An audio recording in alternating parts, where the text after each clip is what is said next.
En el vídeo de hoy vamos a hablar de algo que casi nadie espera que pase. Cómo en un país desarrollado, con bancos seguros, miles de personas descubrieron que su dinero ya no era suyo y por qué ese momento hizo que muchos entendieran para qué existe Bitcoin. Hoy te voy a contar una historia real que ocurrió en Canadá, una historia que demuestra que tu dinero no siempre es tuyo y que explica por qué Bitcoin no es una moda.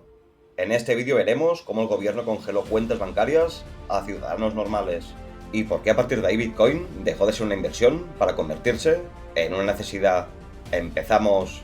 Imagina despertarte mañana, entrar en tu banco y descubrir que tu dinero sigue ahí, pero ya no es tuyo.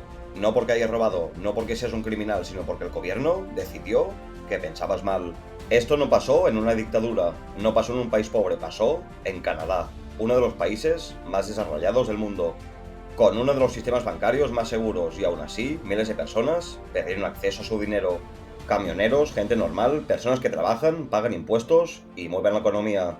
Decidieron protestar, no violentamente, simplemente protestar. La respuesta no fue solo policía, fue algo peor. Cuentas bancarias congeladas, sin orden judicial, sin juicio, sin aviso, de repente, no podían pagar gasolina, comprar comida, ayudar a su familia. El dinero estaba ahí, pero no podían usarlo. Aquí es donde mucha gente entendió algo. El problema no era el dinero, el problema era el permiso. El banco no es una caja fuerte, es un intermediario, y cuando dependes de intermediarios, dependes de su aprobación.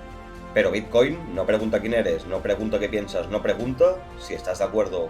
Simplemente, si tienes tus claves, tienes tu dinero, no se congela, no se censura, no necesita permiso.